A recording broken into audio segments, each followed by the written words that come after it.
dahil lumabas na ang balita na nag-request na formally ang gobyerno ng Amerika ng extradition. May formal request na ang United States sa gobyerno ng Pilipinas para i-extradite si Kibuloy, mga kabunyog. Mayroon ng ayan ano na ngayon yan. Laman na yan ang mga balita ngayon na talagang kinumpirma mismo ng ambassador ng Pilipinas, mga kabunyog, ambassador ng Pilipinas sa United States, si Ambassador Babes Romualdez, na mayroon na ngang extradition request ang US para kay Kibuloy. Tayo kasi mayroon tayong RP-US Extradition Treaty, 1994 pa yan.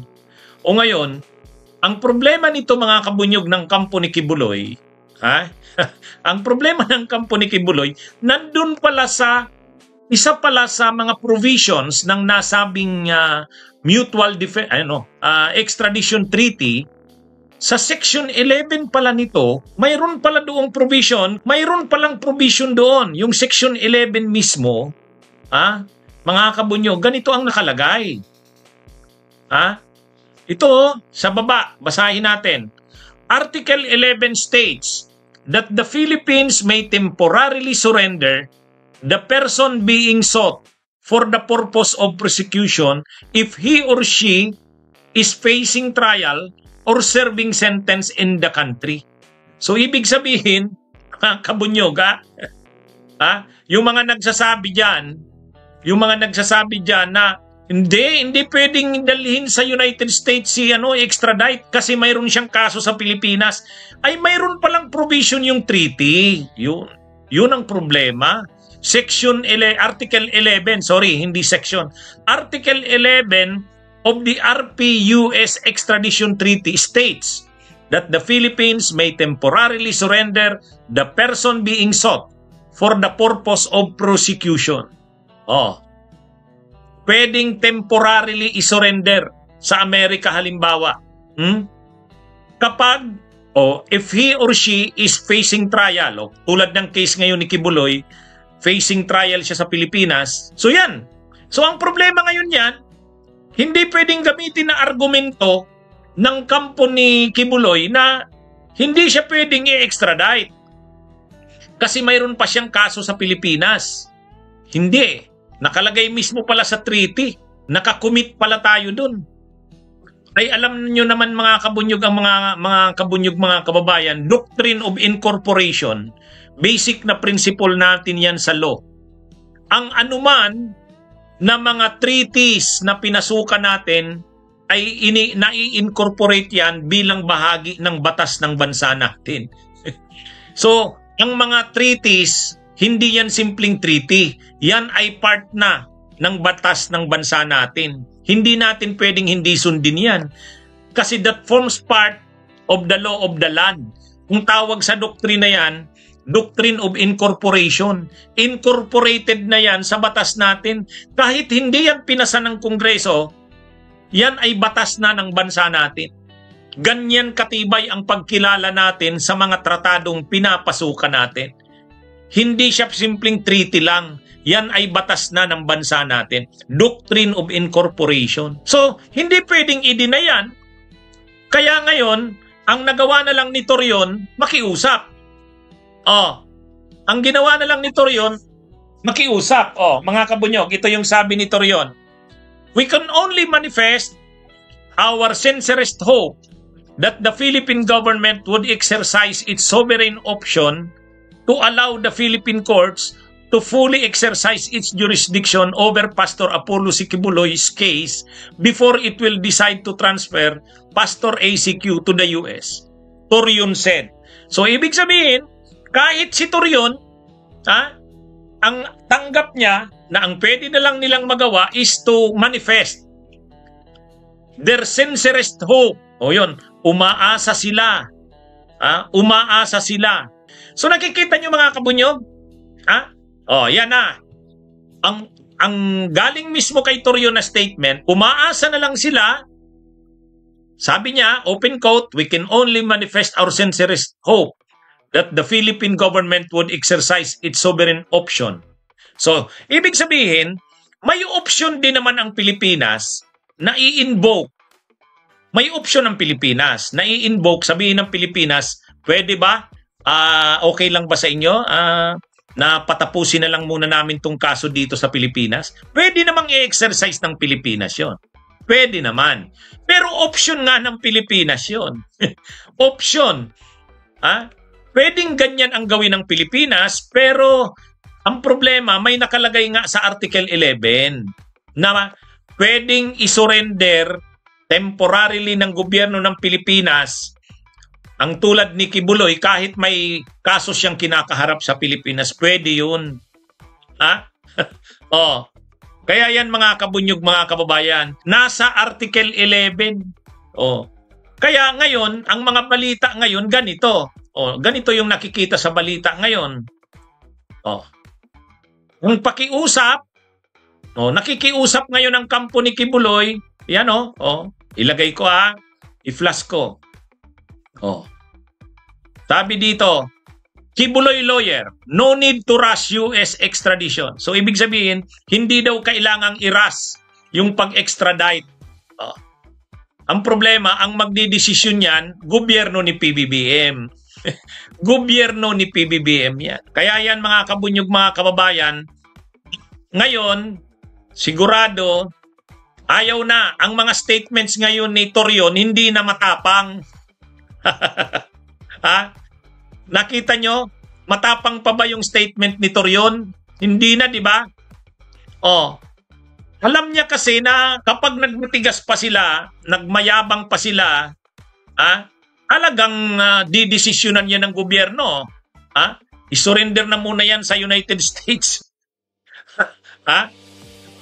Isurrender na muna yan sa United States.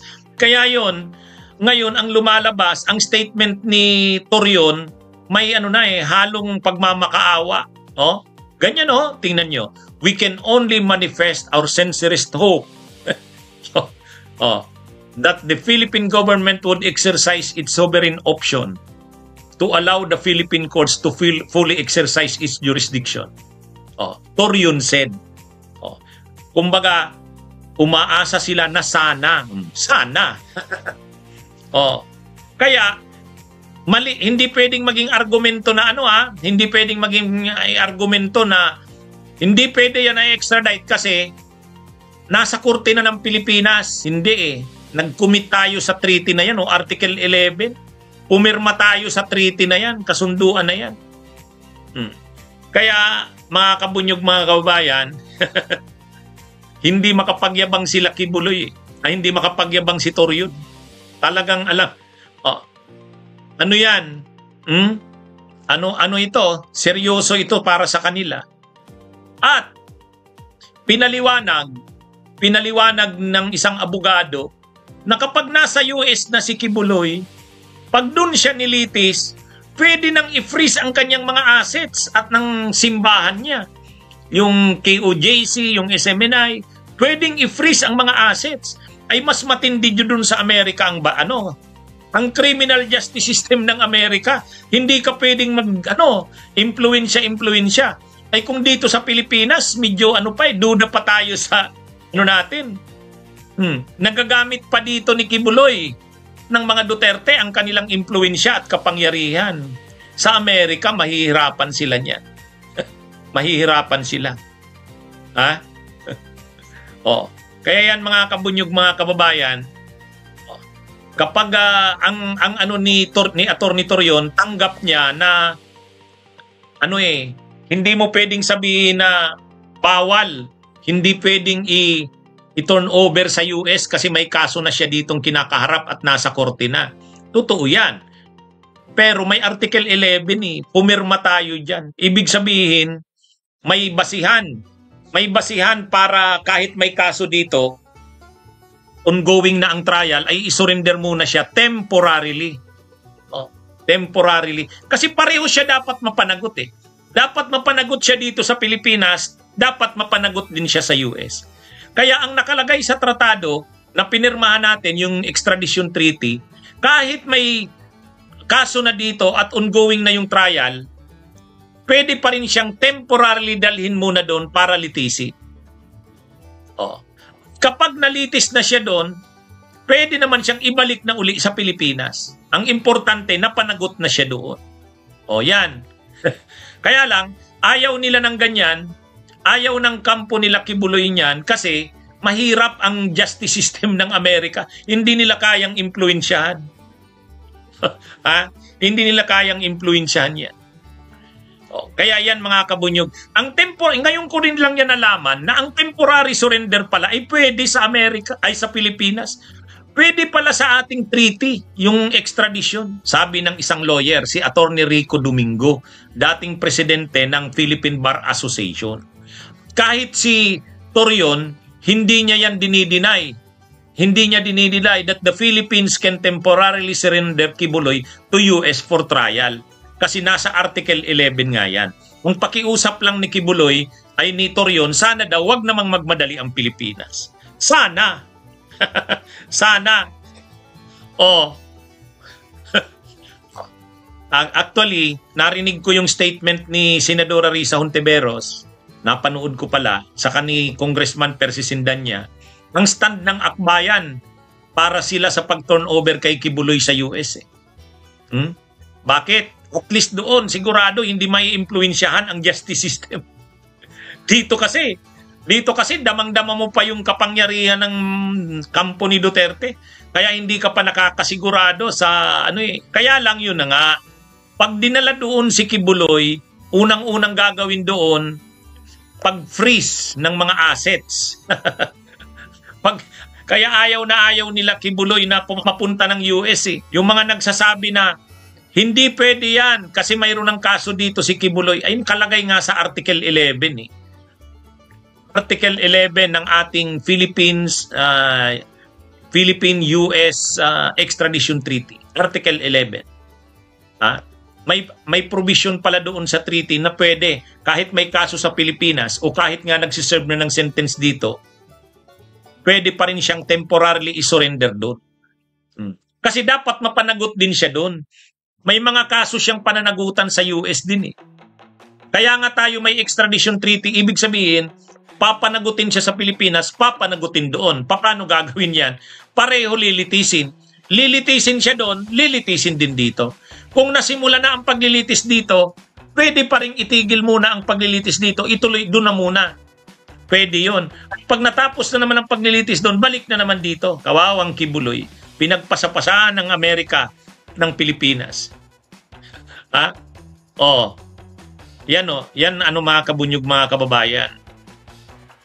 Pero yun na nga, kailangan din kasi nating i-recognize yung treaty commitment natin ngayon nakikiusap ang kampo ni Kibuloy, wag naman daw iras. Yun ang pakiusap ni Torion. Yan Kibuloy lawyer, no need to rush US extradition. Wag naman daw yung madaliin. Pansamantala, pwedeng kunin muna siya ng US para litisin, tapos balik na naman dito. Sa ganung paraan, pareho siya napapanagot. Napapanagot sa US, napapanagot dito. Yan yung Kaya alam nila Attorney Torion na may legal basis ang extradition ni Kibuloy kahit may kaso siya dito. Ang pakiusap na lang nila, wag namang madaliin. Yun. Nakikiusap sila ngayon. Kaya ang lumalabas, nagmamakaawa sila. Kaya kahit yung statement ni Attorney Torion o ni Torion, hindi na masyadong palaman, hindi na masyadong matapang. Alam nila kasing seryoso yan. Seryoso yan. Huwag naman daw magmadali. Ay ang problema, hindi mo naman madidiktahan ng gobyerno. Bahala niyan si PBBM. Sa ngayon, nag-uusap-usap na yan. Nag-uusap-usap na yan. Kaya ito? Problemado na ngayon sigurado ang kampo ni Kibuloy. Sigurado may nakikiusap na dyan sa loob ng gobyerno ni PBBM. Ang dami ng problema ni Torion. Petition for bail siya, hindi pinagbigyan. Petition for bail. O ngayon na naman, bigla lumabas pa itong extradition. Oh. Ano yan? Hindi ito pwedeng hindi aksyonan ng gobyerno. Ang aksyon ng gobyerno dyan, it's either i-grant yung extradition request or i-deny. Pag dininay ng gobyerno, dapat may matibay na rason. Bakit? Bakit i-deny? Hindi mo pwedeng maging reason na may kaso na yan ditong kinakaharap at ongoing na ang trial kasi may provision nga sa treaty, Article 11 eh. Mabuti sana kung walang ganong provision. Pwede maging rason ng gobyerno yan. O, di ba? Ano yun eh, valid reason yun eh. Sasabihin ng gobyerno, mayroong pending case na yan sa Pilipinas at ongoing na ang trial. Pero ang problema, na-foresee na yan eh. Nung ginawa yung treaty, na-foresee na yung sitwasyon na yan. Paano kung ang taong ini-extradite o gustong i-extradite ay may trial ng kinakaharap sa Pilipinas o kaya nagsiserve na ng sentence? Yun, nakalagay, Article 11. Pwedeng temporarily i-surrender pa rin. O yan. Wala na tayong ano ngayon dyan. Ha? Wala na tayong lusot dyan. Anong sasabihin ng gobyerno? Hindi mo i-honor yung Article 11? Ay nakakahiya sa atin yan. Ha? O. Kaya yan mga kabunyog, mga kabayan. Nakakahiya kapag hindi tayo marunong kumilala ng ating treaty obligation. Kaya ang kampo ni Kibuloy, sila Attorney Torion, alam nila na posible. Malaki ang posibilidad, isusurinder talaga. Kaya nga, ang naidadasal na lang ni Torion ito, we can only manifest our sincerest hope that the Philippine government would exercise its sovereign option na tapusin muna ng Philippine courts ang kaso. Umaasa lang sila na sana. So, hindi na nagmamatigas. Okay? Mga kabunyog, mga kababayan, magandang araw sa inyong lahat. Mabuhay po tayo. Bunyog, bunyog, halikan na kasama ka. Bunyog, kapag buklod ay may pag-asa. Luzon, Visayas, Mindanao, isa ang pananaw. Sa bagong Pilipinas ang bunyog isisigaw. Bunyog.